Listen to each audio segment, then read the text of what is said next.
함께 읽은 불의한 청지기의 비유는 누가복음 16장에 나오는 말씀입니다. 이 비유는 사복음서 중에서 누가복음에만 등장하고 다른 복음서에는 전혀 등장하지를 않습니다.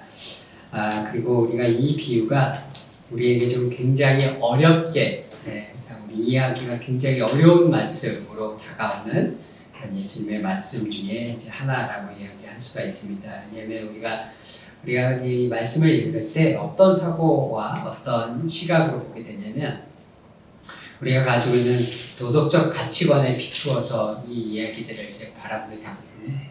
도덕적 관점과 윤리적 관점에서 보게 되면 이 이야기에 나오는 이 청지기 같은 경우는 분명히 횡령죄를 저지른 경제사범입니다. 현대어로 하면 주인의 돈을 마음대로 썼고, 그리고 2차로 자기가 그걸 들통나서 쫓겨나게 됐을 때는 마음대로 주인의 돈을 이제 탕감해줘서 2차로 주인에게 피해를 입혔으니까 이 사람은 마땅히 처벌을 받아야 하는 그러한 사람인데, 이 이야기 속에서 보게 되면은 예수님께서 이 사람을 칭찬을 하시죠.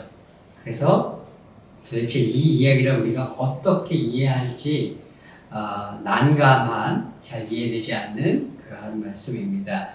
근데 이 이야기를 이해하려면 우리가 그래서 한 가지 우리가 시작해야 하는 점이 어떤 게 있냐면, 우리가 가지고 있는 도덕적 관점, 예수님께서 지금 이걸 통해서 우리에게 도덕을 이야기하실 것이다 라고 하고 생각하는 우리의 그 기본 전제를 버려야 합니다. 예수님께서는 여기서 우리가 어떻게 살아야 할 것인가 하는 도덕에 관해서 이야기하고자, 도덕에 관한 교훈을 주고자 하심이 아닙니다. 일단 그걸 기본적으로 우리가 전제로 깔고 있어야 이 말씀에서 예수님께서 왜 이야기를 해주시는지를 우리가 이제 이해를 할 수가 있습니다.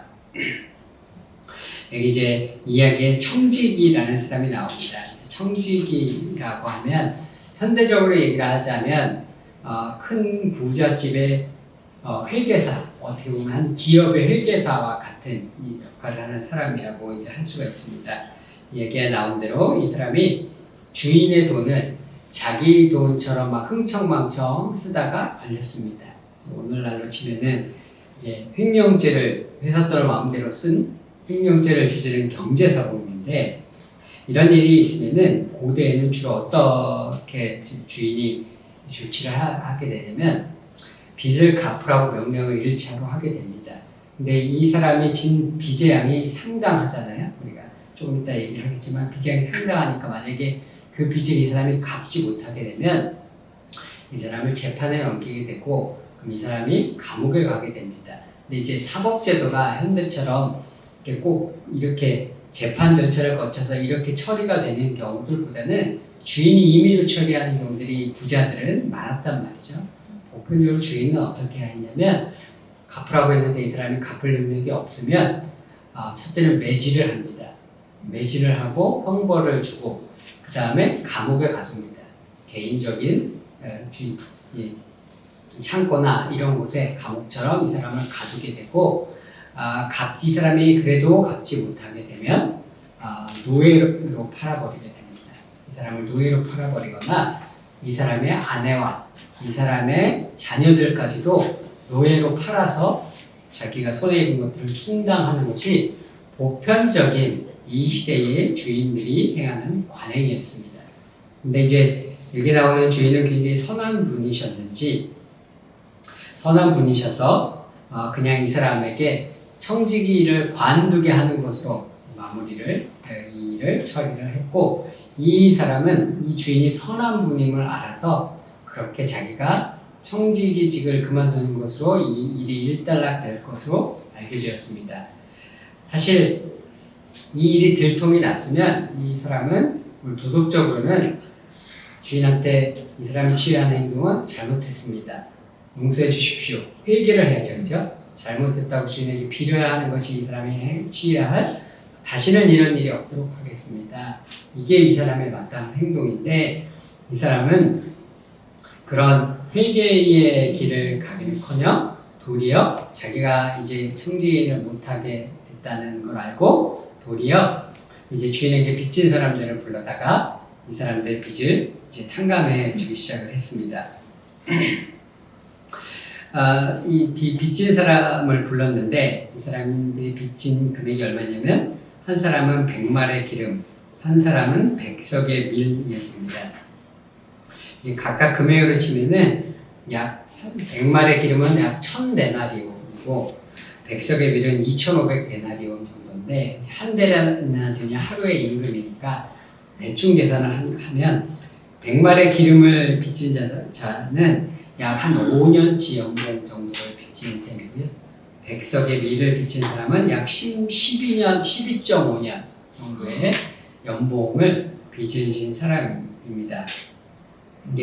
그래서 오늘 현대적으로 계산하자면 수억 원 이제 될 수 있는 그러한 돈인데, 수억 원이면 우리 현대인들의 생각으로는 현대인들의 생각으로는 그래도 열심히 일하면 이제 갚을 수 있는 돈이라고 생각하겠지만, 고대의 경제는 화폐 경제가 아니기 때문에 농경 사회에서는 화폐 경제 사회가 아니라 돈이라는 것이 굉장히 귀하거든요. 그러니까 제가 어릴 적에 저희 시골에서도 보면은 저희 아버님이 대부분 사람들이 농사를 짓는단 말이죠. 저희 아버님이 오정사를 하셨어요. 근데 그러니까 저희 아버님은 이제 현금이 돈단 말이죠. 그러니까 주변의 친척분들이나 이런 분들이 어떻게 하냐면 저희 집을 돈이 필요하면 저희 집에 저희 아버님을 찾아옵니다. 그리고 저희 아버님이 돈을 빌려주면 그거를 이제 1년에 농사 이제 가을 거지 끝나서 쌀을 팔면 그때서 갚는 이런 형태로 경제가 돌아가거든요. 사람들이 옷을 사도 바로 현금을 의미 없으니까 현금을 지불하지 못하고 대부분 외상으로 가져갔다가 나중에 농사지은 걸 팔게 되면 이렇게 갚는 그런 시스템이 농경사회의 시스템입니다. 오늘날의 아프리카나 이런 데 가게 되면 지방 그런 데 가면 그쪽은 이런 농업 기반의 경제니까 돈이 돌지 않기 때문에 그쪽은 여전히 이제 그런 생활이고 고대 사회였기 때문에 이 시대에는 이러한 것들이 우리가 흔히 생각하는 것처럼 쉽게 갚을 수 있는 그런 형태의 경제 체제가 아니어서 이 사람은 아마 갚기는 어려운 그런 큰 금액이었을 겁니다. 근데 이 청지기가 사람들을 불러다가 빚을 이제 탕감을 해줬는데 탕감을 해준 이유가 분명했죠. 그건 뭐냐면 자신이 해고를 당한 이후에 먹고 살 수 있는 길을 이제 마련하기 위함이었습니다.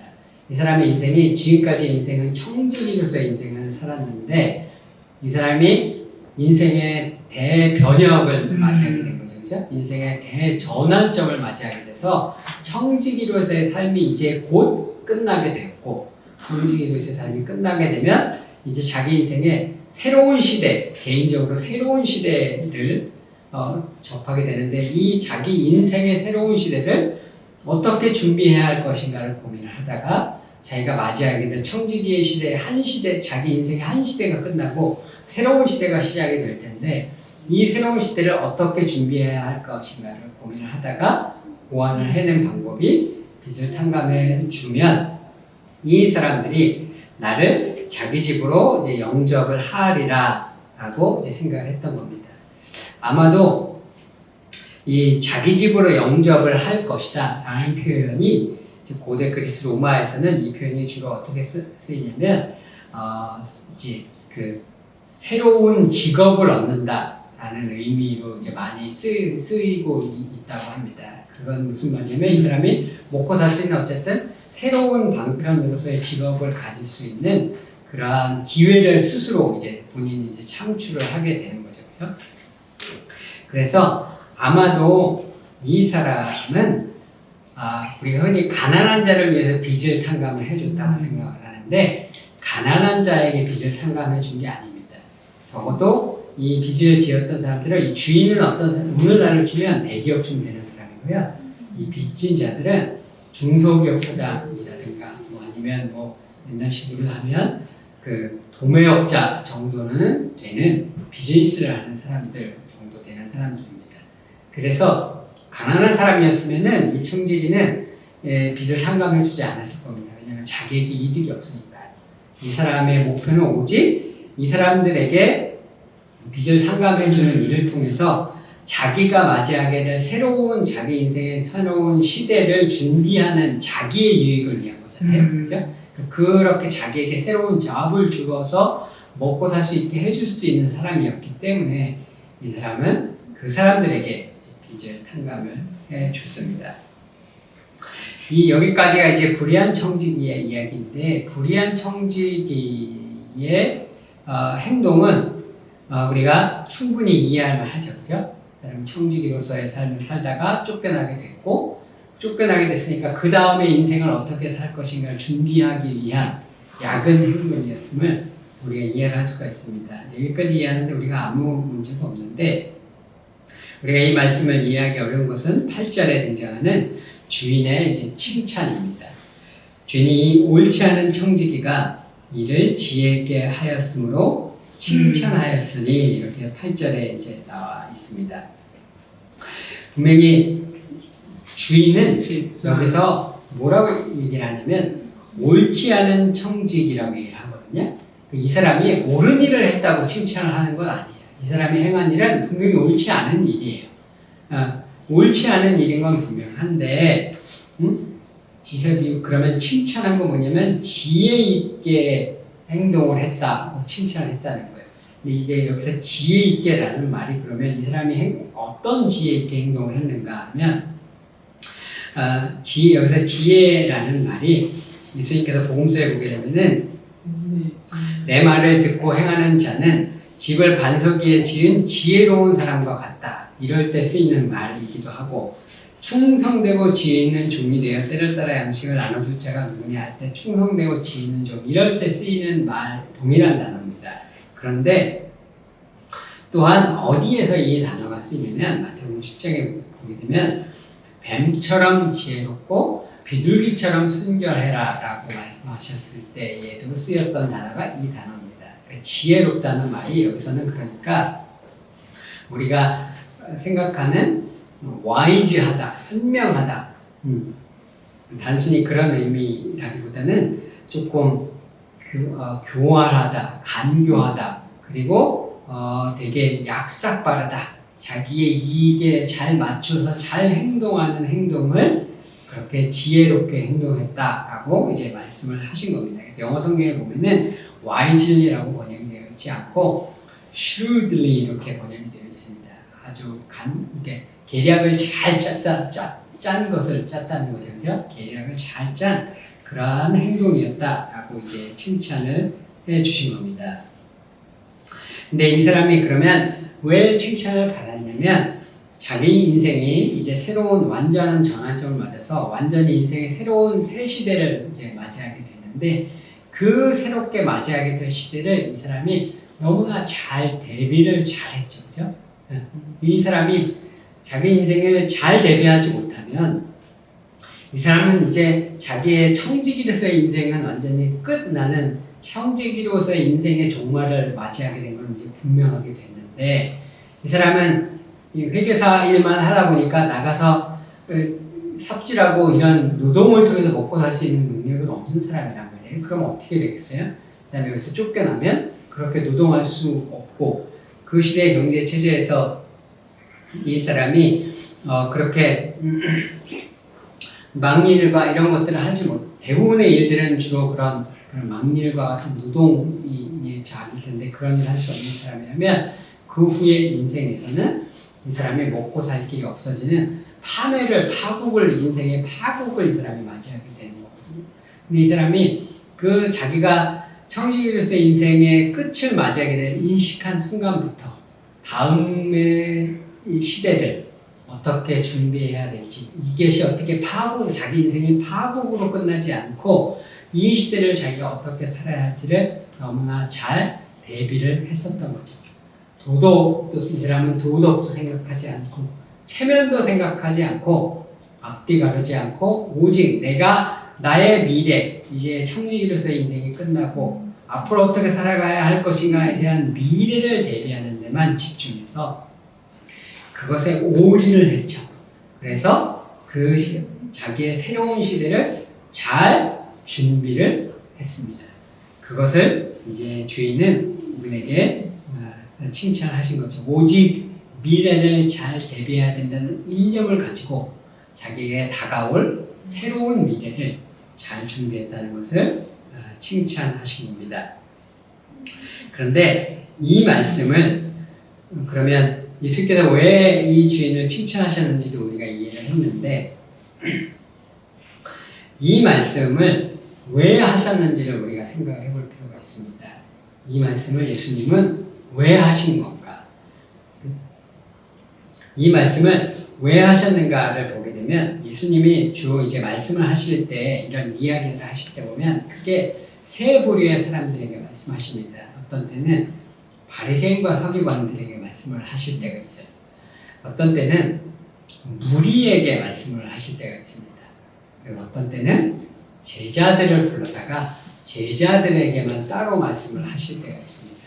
이 이야기는 8장, 우리가 읽은 16장 1절에 보게 되면은 또한 제자들에게 이르시되 이렇게 되어 있습니다. 이 이야기는 제자들을 불러서 제자들에게만 특별히 하신 이야기입니다.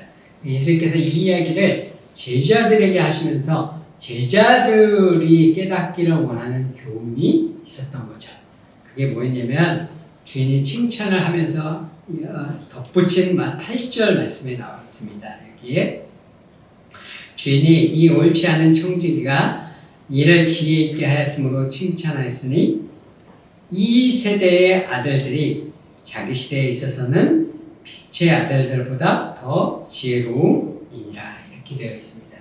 예수님께서 그러니까 이 주인이 이 세대의 아들들이 자기 시대에 있어서는 빛의 아들보다 더 지혜롭다 이렇게 얘기를 했습니다. 그럼 예수님께서 제자들에게 이 얘기를 하신 이유는 너희들보다 이 세상 사람들이 이렇게 지혜롭게 행동하니 너희들도 이 세상 사람들을 본받아서 지혜롭게 행동하라고 이제 말씀을 하시는 거죠. 그죠? 이 말씀을 조금 더 이해를 하기 위해서는 여기에 예수님께서 이 시대의 아들들과 빛의 아들들을 대조를 하고 계시죠. 이 시대의 아들들은 누구고 빛의 아들들은 누구냐를 우리가 이해를 해야 되는데 유대인들은 시대를 둘로 나눕니다. 그게 뭐냐면 이 시대와 오는 시대, 이 두 개의 시대로 시대를 구분을 합니다. 이 시대는 영어로 하면 이제 this age고요. 오는 시대는 the age to come입니다. 그래서 예를 들면 예수님께서 마태복음 12장에서 이제 예수님께서 귀신을 쫓아내니까 사람들이 그 바알세불의 힘을 의존해서 귀신을 쫓아낸다 이런 얘기를 하니까 예수님께서 뭐라고 얘기를 하시냐면 누구든지 말로 인자를 거역하면 사하심을 얻되 누구든지 성령을 거역하면 이 세상과 오는 세상에서도 사하심을 얻지 못하리라고 말씀하시거든요. 이 세상이 바로 this age고 오는 세상이 the age to come 앞으로 올 세상입니다. 이 세상은 악이 다스리는 세상이죠. 사단이 다스리는 세상 그리고 어둠의 세상 영어로 이제 present evil age라고 하는데 악이 창궐하고 어둠이 다스리고 사단이 통치하는 시대 그 세상을 이야기합니다. 그래서 유대인들은 우리가 지금 현재는 이러한 이 시대에 살고 있지만 앞으로 메시아가 오시게 되면 우리가 공평과 정의의 가운데 살게 될 것이라고 믿었거든요. 그게 뭐냐면 그게 the age to come 앞으로 올 세상 오는 세상입니다. 그 앞으로 올 세상은 정의와 공평으로 다스리고 통치하시고 하나님의 다스리시고 통치하시는 빛의 세상이죠. 빛의 시대죠. 이 세상은 어둠의 시대이지만 오는 세상은 빛의 세상입니다. 그러면 이 시대에 속한 이 시대의 사람들 사단의 영역에 속한 어둠의 아들들이 있고 이 시대의 아들들이 있고 하나님 나라에 속한 예수님을 믿어서 하나님 나라에 속한 빛의 자녀들이 있는 거죠. 근데 예수님께서는 뭐라고 지금 말씀하시는 거냐면 세상의 아들들이 빛의 아들들보다 더 지혜롭다 이렇게 말씀하셨습니다. 그러면 우리가 무엇을 칭찬하셨는지 알잖아요.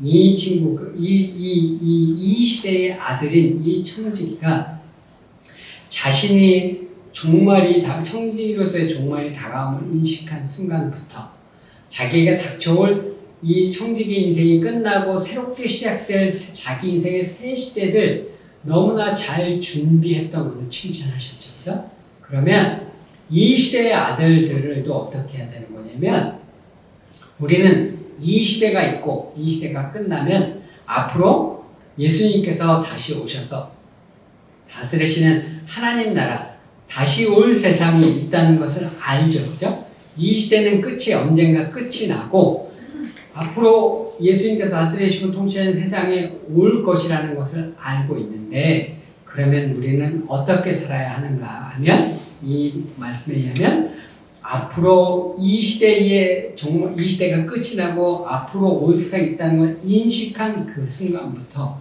앞으로 올 세상 하나님 나라의 법칙에 따라서 하나님 나라의 법칙에 맞게 하나님 나라의 빛의 시대의 아들들로서 지금부터 그때를 대비하고 준비하고 살아야 하는 거죠. 그렇죠? 그런데 예수님께서 이 세대의 아들들이 빛의 아들보다 더 지혜롭다고 말씀하시는 건 이 시대의 아들들은 이런 일들이 닥치면 대비를 정말 잘 하는데 빛의 아들들은 그렇게 하나님 나라의 도래를 한다는 것을 잘 알면서도 그 나라를 잘 대비하지 않는다. 그 나라가 올 것을 알지만 그 나라가 올 것을 알기 때문에 내가 이제는 이 땅에서 이렇게 살면 안 되겠구나 라고 생각하고 자기의 생각과 행동을 바꾸고 하나님 나라의 빛의 아들들로서의 삶을 완전히 바꿔서 그 하나님 나라의 법칙에 맞추어서 그 새 시대를 준비하는 새 시대를 대비하는 새 시대를 준비하는 그러한 삶을 살지 않는다라고 예수님은 이제 말씀을 해 주시는 겁니다. 그래서 이 불의한 청지기는 오직 미래를 대비하는데 자신의 모든 전심과 전념을 쏟고 올인을 했죠. 그렇죠? 체면도 없고 도덕도 없고 자신의 모든 시간과 에너지와 노력과 생각을 모두 그 새로운 시대를 준비하는 데 바쳤습니다. 그런데 하나님의 백성들은 그렇지 않다는 거죠. 이 시대가 끝난다는 것을 알면서도 새 시대가 도래할 것이라는 것을 알면서도 그 새 시대의 법칙에 맞게 자신의 삶을 바꾸고 준비하지 않는다고 말씀을 하시고 있는 겁니다.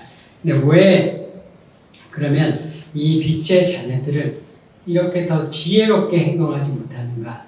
왜 빛의 자녀들은 그렇게 그 새 시대를 온전히 준비하지 못하는가? 그 말씀이 오늘 제가 본문에는 안 되는데 13절인가 가게 되면 이렇게 예수님께서 말씀하십니다.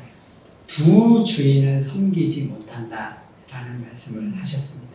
그건 무슨 말이냐면 하나님의 자녀들, 빛의 자녀들이 하나님의 나라를 준비하는 데 전심으로 마음을 들이는 것이 아니라 한 마음은 이 땅에 두고 있고 한 마음은 하나님 나라에 두는 삶을 마음이 나누어진 삶을 살고 있다는 것을 말씀을 하고 계신 거죠. 특별히 제가 나누지 않았지만 말씀을 읽지는 않았지만 그 이후에 예수님께서 말씀하시는 것이 재정에 관한 말씀을 기억하시죠. 그래서 특별히 이 빛의 아들들이 이 땅을 살면서 이 땅의 재정에 대해서 너무나 큰 마음을 쓰고 있기 때문에 하나님 나라가 이 시대가 끝난다는 것을 알고 영원한 하나님의 나라가 온다는 것을 인식하고 있음에도 마음이 너무 재정에 치심하고 치우침으로 말미암아 마음이 나누어져서 완전한 하나님 나라에 들어가지 못하고 완전히 하나님 나라를 준비하지 못하는 그렇게 나누어져 있는 마음이 나누어져 있는 그런 지혜롭지 못한 삶을 살고 있다 라고 말씀을 하고 계신 겁니다. 오늘날도 보게 되면은 세상 사람들은 준비를 정말 열심히 잘 하는 것 같습니다. 우리 TV를 틀게 되면은 늘 나오는 것이 이제 노후 준비에 관한 이야기들, 재테크에 관한 이야기들, 이런 것들이 TV와 유튜브와 이런 것들의 도배가 되어 있는 것들을 보고 사람들이 자신의 노후를 준비하기 위해서 그렇게 많은 애를 쓰고 노력을 하는 것들을 보게 됩니다. 근데 예수님께서는 어떻게 보면 우리에게 오늘 이렇게 질문하고 계신지 모르겠습니다. 너희가 노후 준비는 하는데 정말 하나님 나라에 들어갈 준비를 하고 있느냐? 너희가 노후 준비는 하고 있는데 사후는 제대로 준비하고 있느냐? 라고 예수님께서 오늘 이 불의한 청지기의 비유를 통해서 오늘 우리에게 말씀을 해주시고 계십니다. 우리가 하나님께서 우리를 빛의 자녀로 하나님 나라의 자녀로 부르셨습니다. 빛의 자녀답게 하나님 나라에 속한 자녀답게 하나님 나라의 법칙을 따라서 주님의 나라가 이 땅에 임할 그날까지 우리가 이 땅에서의 노후 준비에만 몰두하는 이 시대를 본받고 이 시대를 따라가는 것이 아니라 정말 하나님 나라를 온전히 준비하고 열매 맺는 삶, 다시 올 그 시대 예수님께서 재림하셔서 이 땅 가운데 공평과 정의를 이루시고 하나님 나라를 온전히 이루실 수 있도록 그렇게 준비하는데 불의한 청지기가 자신의 미래를 온전히 대비했던 것처럼 우리가 온전히 우리의 미래를 하나님 나라를 대비하고 준비하는 그러한 삶을 사는데 우리가 하나님 온 전심을 기울이는 삶을 살게 되는 저와 여러분 모두가 되시기를 바랍니다. 하나님의 나라를 온전히 준비하는 지혜로운 청지기로 하나님 앞에 서서 하나님께서 잘하였다, 착하고 충성된 종아, 너희가 하나님 나라를 잘 준비하였구나 라고 주께서 칭찬하시는 그런 삶을 이 땅에서 살아가시는 저와 여러분 모두가 되시기를 우리 주 예수님의 이름으로 축원드립니다. 이 시간 잠시 기도하도록 하겠습니다. 주님 우리가 이 땅을 살면